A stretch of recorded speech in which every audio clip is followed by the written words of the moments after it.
تم نے وہ تیر اٹھایا اور اٹھا کے لا کے مجھے مار دیا، تو مجھے تکلیف اس کے تیر سے نہیں ہوئی، مجھے تکلیف تمہارے مجھے تیر مارنے سے ہوئی۔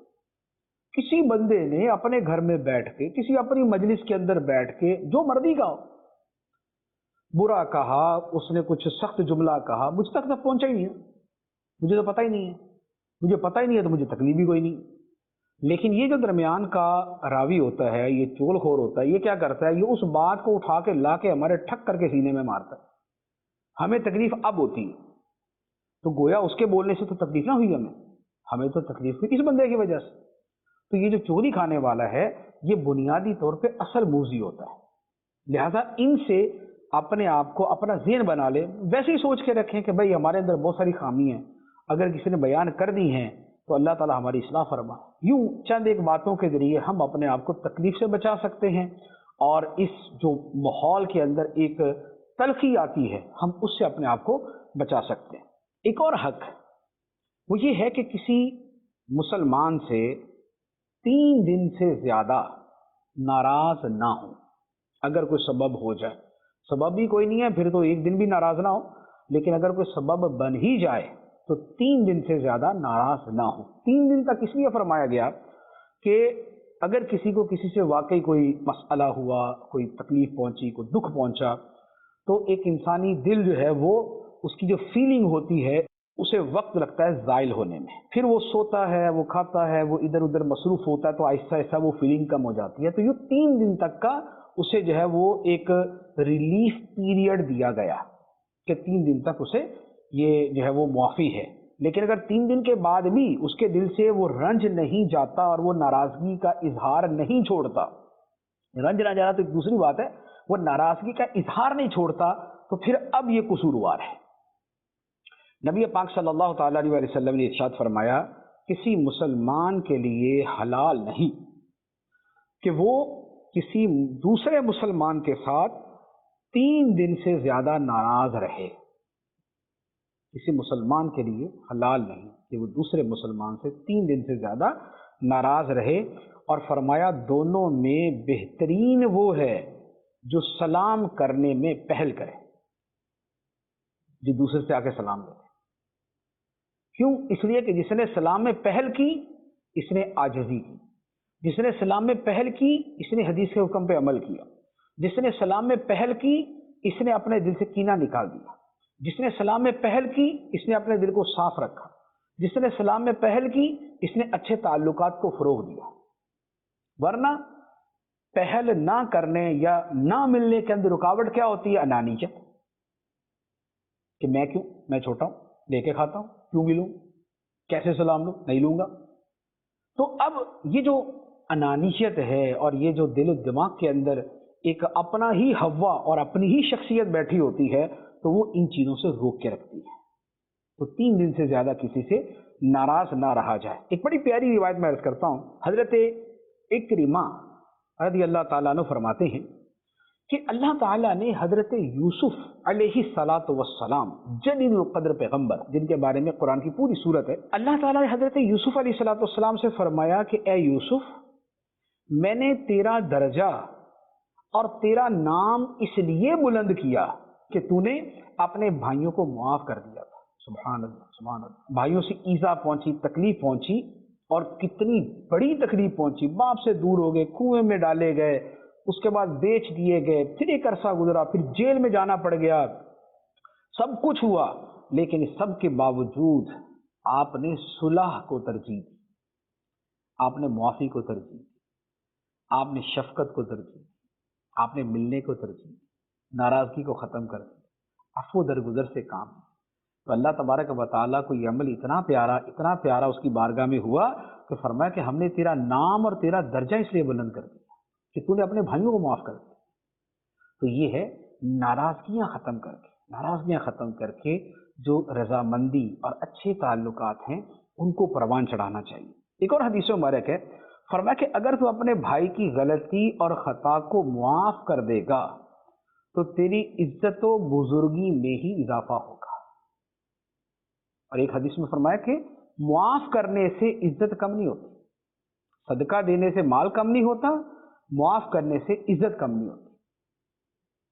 تو یہ ایک بڑی بنیادی سی چیز ہوتی ہے. ہمارے ہاں ایک عجیب سا معاملہ ہے کہ ایک تو یہ ہے کہ ویسی اخلاقی تربیت کی کمی ہماری، پھر اس کے بعد یہ ہے کہ ہم کچھ اپنی اصلاح کے حوالے سے اتنا سوچتے نہیں. چھوٹی چھوٹی باتوں پہ اتنی لمبی ناراضگی ہوتی ہے، اتنی دور تک کی ناراضگی ہوتی ہے کہ حیرت ہوتی ہے. بعض اوقات 40 سال کا ساتھ، 40 سال کی دوستی کوئی ایک جملے کی وجہ سے ختم. حالانکہ وہ جملہ ایسا ہوتا ہے کہ اگر اس کو تھوڑا سا بندہ اگنور کر دے تو کر سکتا ہے، لیکن نہیں، بس وہ ایسا ایک جملہ کینچی ثابت ہوتا ہے کہ وہ ہمارے اس تعلقات کی رسی کو کاٹ دیتا ہے. رشتہ داریاں ٹوٹ جاتی ہیں. رشتہ داریوں کے اندر کسی موقع کے اوپر کوئی چھوٹی موٹی بات ہوگی، کسی فنکشن کے اندر کسی کو کرسی نہیں دی تو کسی کو کھانا نہیں دیا، تو کسی کے آگے جائے ذرا زیادہ جھک کے ملے نہیں، کسی کو ویلکم نہیں کہا، تو بس بھائی صاحب ناراض. اور خاص طور پہ یہ داماد اور بہنوئیوں کا جو مسئلہ ہوتا ہے، یہ تو میرے خیال میں ویسے کوئی دنیا بھر کا مسئلہ ہے کہ ہر جگہ پہ آگے آگے رکھنا، سب کچھ کرنا. عزت جو ہے وہ دینی چاہیے، جیسا رشتہ ہے اس کے مطابق عزت دینی چاہیے، لیکن بالفرض اگر تو آپ کی توقع کے مطابق عزت نہیں ملی، اور یا یہ ہے کہ اگر مصروفیت کی وجہ سے تھوڑی سی عدم توجہی ہو گئی، تو اب اس سے زندگی بھر کی دوری اور نہ ملنا اور نہ آنا اور یہ اور وہ اس کا ذریعہ نہ بنا. تو ہم تھوڑا سا اپنی ان چیزوں کو غور کریں کہ ہماری کتنی دوستیاں اور ہماری کتنی رشتہ داریاں چھوٹی چھوٹی چیزوں کی وجہ سے ختم ہو جاتی ہیں. سگے بھائی ایک دوسرے سے دور، سگی بہنیں ملنا جلنا ختم، اور جملہ تو یہ فرمائیں گے کہ جینا مرنا ختم. یہ موت میت پہ بھی نہیں آئیں گے، شادی پہ بھی نہیں آئیں گے. کیوں؟ کوئی ہوگی بات. تو یہ تھوڑا سا ان چیزوں پہ غور کریں. ہم اپنی زندگی میں تلخیاں خود گھولتے ہیں. آپ یقین کریں، دوسرا ہماری زندگی کو تلخ کرے یہ 10% کر سکتا ہے. 90% جو ہماری زندگی کی تلخیاں ہیں وہ ہماری اپنی وجہ سے ہوتی ہیں. ہم خود یہ موقع دیتے ہیں، ہم خود اس چیز کو لے کے بیٹھے رہتے ہیں. کسی کے جملے نے جو ہمیں تکلیف دی ہوتی ہے وہ کسی ایک وقت میں دی ہوتی ہے، لیکن ہم اسے ہر ہفتے دوبارہ یاد کر کے اپنے اندر کو چھلی کرتے ہیں. کسی نے کوئی بات کہی تھی یا کسی کا کوئی رویہ ہمارے ساتھ برا ہوا تھا، ہم اس کی ہفتہ واری یادگاری میٹنگ کریں گے. اب ہفتہ واری یادگاری جب اس کا جلسہ کریں گے اور اس میں دوبارہ وہی کہانی دہرائیں گے تو کیا ہوگا کہ پھر وہ اپنے آپ کو دوبارہ زخم تازہ کریں گے. ہم زخم کو صحیح ہونے ہی نہیں دیتے، ہم اسے کھرچتے رہتے ہیں، کھرچ کے تازہ کرتے رہتے ہیں کہ کہیں یہ زخم ختم ہی نہ ہو جائے. ورنہ جس شے کو آپ اگنور کر دیں، دنیا کی بڑی سے بڑی شے ہو، چند دنوں کے اندر فراموش ہو جاتی ہے، چند دنوں میں. تو ہماری زندگی کی تکلیفیں، تلخیاں بہت ساری، خاص طور جن کا تعلق تعلقات کے ساتھ ہے، ریلیشنز کے ساتھ ہے، دوسروں کے ساتھ ملنے ملانے کے ساتھ ہے، اس میں ہماری غلطی شامل ہوتی ہے. کاروبار جو ہے لوگوں کے جدا ہو جاتے ہیں، کاروبار ٹوٹ جاتے ہیں، اور ایک دوسرے سے رشتے ٹوٹ جاتے ہیں، حتیٰ کہ میاں بیوی کے تعلقات اس وجہ سے ٹوٹ جاتے ہیں. وہاں پر بھی کوئی بہت بڑا کچھ نہیں ہوا ہوتا. بہت سارے طلاق کے معاملات آج تک تو میں نے یہی دیکھے ہیں کہ کم ایسا ہوگا کہ جہاں پر ایک پورا پیچھے ایک پوری زندگی کی کہانی ہو کہ بیوی نے یوں کیا یوں کیا یوں کیا، یہ شوہر نے یوں کیا یوں کیا یوں کیا، ایک لمبی کہانی ہو. تو 20 مرتبہ بلکہ سینکڑوں مرتبہ میں نے دیکھا ہے کہ کوئی ایک چھوٹی سی بات ہوئی اور شوہر نے ٹھک کر کے طلاق دی، رشتہ ختم. زندگی بھر کا جو نبھا تھا وہ ختم ہو گیا، بچے رل گئے، خود پریشان ہو گئے، زندگی برباد ہو گئی. کیوں؟ اس لیے کہ یہ جو تھوڑا سا تعلقات بنانے کا طریقہ آنا چاہیے تھا وہ نہیں آیا. لہذا اگر اس چیز کو ہم تھوڑا سا ریئلائز کر لیں، اسے تھوڑا سا انڈرسٹینڈ کر لیں کہ ہمیں تعلقات توڑنے کا ماہر نہیں ہونا چاہیے، تعلقات جوڑنے کا ماہر ہونا چاہیے. تعلقات ختم کرنے کا ماہر نہیں ہونا چاہیے، تعلقات بنانا آنا چاہیے. اگر ہم یہ سیکھ لیں تو ہماری زندگی میں بہت سی آسانیاں، راحتیں اور سکون آ سکتا ہے. اللہ تبارک و تعالی ہمیں عمل کی توفیق عطا فرمائے. آمین بجاہ النبی الامین صلی اللہ علیہ وسلم. حقوق العباد ہوگا میرا کیا کرم مجھ پہ کر دے